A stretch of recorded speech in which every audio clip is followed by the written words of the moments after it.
Mario Dumont, le seul atlas dont vous avez besoin. Alors, ça va être quand même un virage majeur que va confirmer Mark Carney aujourd'hui. D'abord, il a déjà dit que la taxe carbone, c'était fini. Et donc, en même temps, là, ce qui est fini, c'est Stephen Guilbeault. C'était quand même un militant écologiste connu. Il y a des militants écologistes qui ont reproché comme ministre de l'Environnement de ne pas en faire assez, mais je pense quand même que c'est quelqu'un qui avait la conscience verte, et là, il va être dégommé de l'environnement parce que, il symbolise tout ce qu'on veut plus voir dans l'Ouest canadien et ailleurs au Canada. Caroline Brouillette, directrice exécutive du réseau Action Climat Canada, est avec nous. Bonjour. Bonjour, merci de me recevoir. Vous êtes déçu de voir M. Guilbeault enlever de l'environnement? Ben, écoutez, pour l'instant, c'est des rumeurs, mais c'est certain que pour nous... C'est des grosses rumeurs. Sentez-vous à l'aise de le commenter, là. C'est des bonnes rumeurs. Pour nous, le ministre Guilbeault, ça a été le meilleur ministre de l'Environnement et du Changement climatique que le Canada a jamais vu.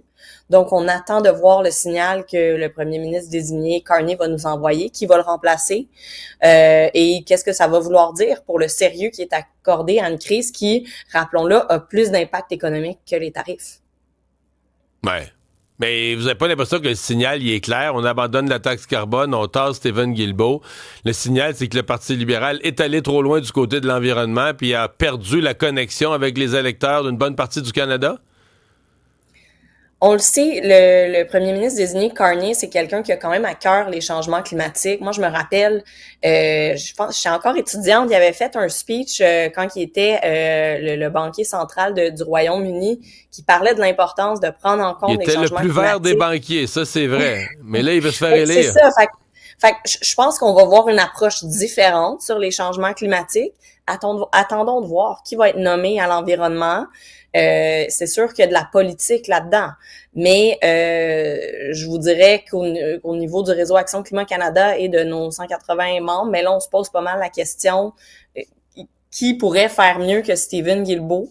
C'est quelqu'un qui vient du mouvement environnemental, c'est quelqu'un qui, le gouvernement canadien a pas toujours pris des décisions parfaites en environnement, certainement pas, et nous-mêmes, on l'a souvent critiqué, mais néanmoins, avoir quelqu'un comme ça à la table, ça change la donne. Ouais, mais là, vous dites que c'était le meilleur une fois qu'il se fait dégommer, mais quand il était là, on disait, là, c'est pas croyable, un traître, il a accepté Trans Mountain, il a accepté le projet énergétique au large de Terre-Neuve. Les groupes environnementaux lui faisaient des reproches pendant qu'il était en fonction, là. Ben, je pense, vous savez, Monsieur Dumont, quand on est environnementaliste ou activiste, on a un rôle et c'est une danse. Notre rôle, c'est de dire la vérité par rapport à la réalité scientifique des changements climatiques et de critiquer le ministre, même s'il vient de notre mouvement.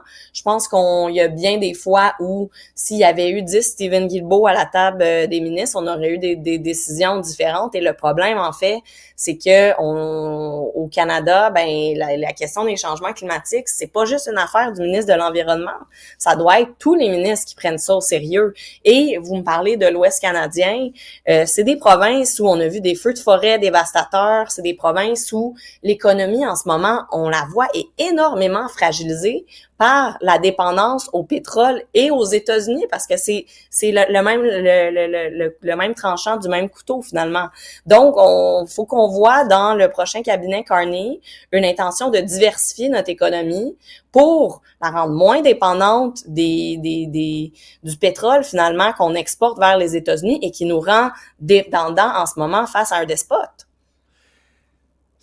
Ça vous dit pas quand même, si Mark Carney, que vous-même vous décrivez, là, quand il était banquier, il était exceptionnellement conscient de l'environnement, soucieux des changements climatiques, vous y voyez pas une espèce de constat d'échec sur les actions des groupes environnementaux, là, en voulant sensibiliser la population, puis crier à la fin du monde, puis bloquer le pont Jacques-Cartier, que vous avez perdu l'opinion publique, c'est-à-dire que c'est devenu, alors qu'il y a quelques années, parler de ça, c'était populaire, les gens disaient c'est une bonne cause, à cette heure, c'est quasiment devenu une cause rampeuse là, qui écœure le monde, qui les dérange, puis que politiquement, si tu veux avoir l'espoir d'être réélu, il faut que tu t'en éloignes. Vous y voyez pas un échec de communication dans votre rapport à vous, votre cause, puis le peuple, le monde en général? Bon, mais premièrement, moi, je pense que tout le monde a toujours cause pour s'améliorer. Donc, ça, c'est dit. Cela dit, c'est certainement pas la faute des militants environnementalistes, le fait qu'on en est où on en est aujourd'hui. Et je vous rappelle, Monsieur Dumont, qu'il y a un lobby de l'industrie pétrolière et gazière et, soit dit en passant, là, le lobby canadien, c'est principalement des compagnies américaines. Donc, soyons très clairs là-dessus. Ces compagnies-là déversent des milliards de dollars dans des campagnes de désinformation. J'en ai même moi-même fait les frais pour semer la pagaille, semer la confusion auprès du public canadien sur ces enjeux-là. On l'a vu avec l'idée d'un pipeline S-Ouest. Il n'y a même pas de promoteur. Et en 2 temps, 3 mouvements, après une crise, l'idée ressort des c'est sûr, catacombes. parce que là, on se rend compte qu'on est complètement dépendant des Américains parce qu'on n'a pas de pipeline. On a une ressource, puis nous autres, au Québec, on ne peut pas en bénéficier. Il faut acheter des Américains. Ben, je pense que la question, c'est, premièrement, savez-vous, ça prend combien de temps construire un pipeline? Ah non, mais là, c'est une autre histoire. temps. Je comprends bien que tout ça est irréaliste pour un bout, là, pour la crise actuelle, j'en suis bien conscient. Mais c'est pour ça, je pense que l'idée, elle a rejailli parce que naturellement, on se rend compte de notre dépendance des Américains, là.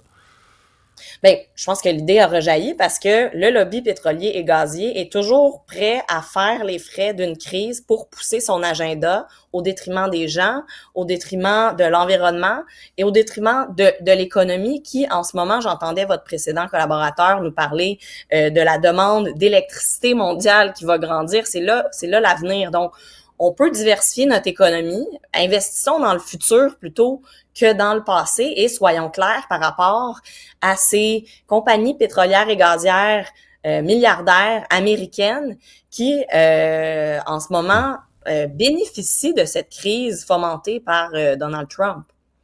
Ben, on va surveiller tout ça. On en saura plus long, notamment dans le discours de M. Carney, parce qu'il y a ses choix de ministre, mais il va aussi prendre la parole. On va en savoir un peu plus long. Caroline Brouillette, merci d'avoir été là. Au revoir. Merci à vous. Au revoir.